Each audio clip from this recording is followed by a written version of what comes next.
صحت کو اللہ تعالیٰ ہمیں برقرار رکھے تاکہ زندگی میں کسی کو محتاج بننا نہ پڑے. ہمارے سامنے اگر کوئی محتاج آئے تو ہمارے کمائی میں ان کا حق ہے, ہم کوشش کریں دینے کا. ایک چھوٹے سے واقعہ سنا کر میں اپنی باتوں کو ختم کروں گا. لہذا میں آپ کو ایک بات بتا دوں, میں آپ کو وہ باتیں جو میں نے کی ہے اس کا میں لبل لباب آپ کے سامنے کرنے جا رہا ہوں. آپ کو یاد ہوگا ہارون رشید ایک بہت بڑا بادشاہ ہے اور مسلمان بادشاہ ہے. ایک ریز وہی مولانا پیر ذوالفقار احمد صاحب نور اللہ مرحمہ نے اپنی کتاب ظلمات ذوالفقار کے اندر اس میں ذکر فرمایا ہے کہ ہارون رشید اپنی بیوی زبیدہ خاتون کے ساتھ ایک مرتبہ دریا کے سیر کے لیے نکلے. وہاں ایک بزرگ ہے جس کو ہم لوگ بہلول دارا کہتے ہیں. الحمدللہ بہت ہی بڑے کوئی بزرگ ہے. وہ راستے میں اس سے ملاقات ہوتی ہے. دعا سلام کے بعد ہارون رشید اسے پوچھتا ہے کہ بابا آپ کیا کر رہے ہیں؟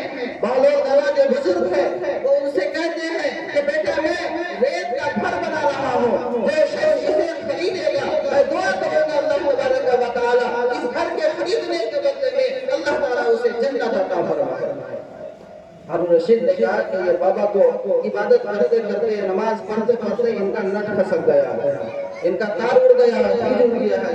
ہمیشہ لگے رہتے اللہ رسول میں لگے رہتے, کوئی دنیا کی بات ہی نہیں کرتے. کیونکہ ان کی بات کو تعلق میں چلے گئے.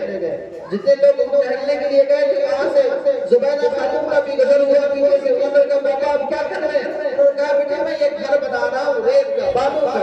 کیا کریں گے؟ دعا کرو جو شخص اس گھر کو خریدے گا میں دعا کروں گا اللہ تبارک و تعالی اس کے بدلے میں اسے جنت کے اندر ایک خوبصورت محل عطا فرمائے. کہ بابا اس کی قیمت کیا ہے؟ انہوں نے کہا کہ 1 روپیہ کی قیمت ہے, 1 درہم اس کی قیمت ہے. چنانچہ عورتیں زبیدہ خاتون 1 درہم روپیہ دے کر دعا کروا کے چلی جاتی ہیں.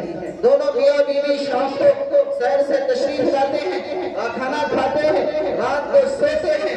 جب سوتے ہیں تو سوتے کی حالت میں ہارون رشید کو خواب کے اندر جنت کا دیدار کرایا جا رہا ہے.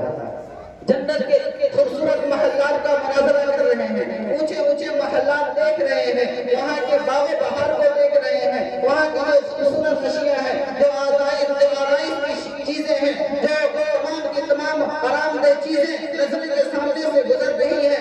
آخر جنت لوگ کیسے غور سے نہ دیکھے. ہارون رشید بڑی غور سے تمام محلات کو بڑی غور سے دیکھ رہے تھے. سنگ مرمر سے بنے ہوئے زیبائش و عطائش سے تمام ترمور وہ بہت ہی لگن کے اندر چور تھے. دیکھتے دیکھتے ان کی نظر وہاں جا کر ٹھہرتی ہے جس محل پر زبیدہ خاتون کا نام لکھا ہوا ہوتا ہے. وہ تھوڑے دیر کے لیے خواب میں ہی چونک جاتے ہیں, پھر اپنی نظر کو دوبارہ اس محل کی طرف لے جاتے ہیں اور دیکھتے ہیں کہ یہاں پر تو میری بیوی زبیدہ خاتون کا نام لکھا ہوا ہے.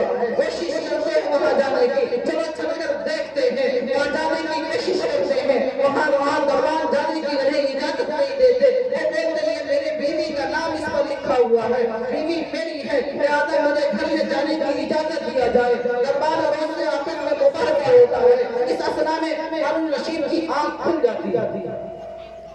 جب آنکھ کھل جاتی ہے تو جتنے دیر رات کو گزرنے میں باقی ہوتی ہے اور صبح ہونے میں جو انتظار بڑی کٹھن کے ساتھ کروٹ بدل بدل کر صبح کرتے ہیں. جب صبح ہو جاتی ہے, صبح کے بعد فجر کی نماز کے بعد پھر اسی دریا کی طرف سیر کرنے کے لیے نکلتے ہیں جہاں وہ کل کو گئے تھے. پھر اسی راستے پر وہ ہتھیار ہوتے ہیں اور جاتے جاتے پھر اسی جگہ پہ پھر وہی بہلول دانا پھر وہی کام کرتے ہوئے انہیں ملتے ہیں. کہتے ہیں بہلول دانا السلام علیکم. تو کہتے وعلیکم السلام ورحمۃ اللہ وبرکاتہ.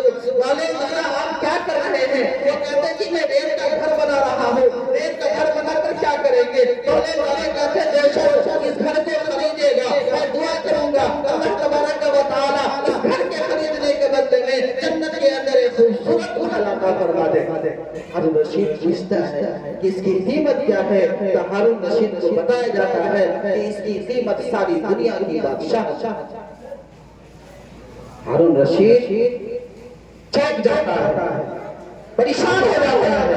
ہارون رشید پوچھتا ہے بہلول دانا بابا کل تو اس کی قیمت 1 روپیہ تھا, آج ساری دنیا کی بادشاہ کیسے ہو گئی؟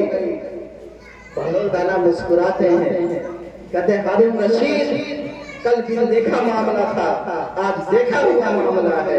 کل تم جنت کا دیدار کر کے نہیں آئے تھے, تم جنت کے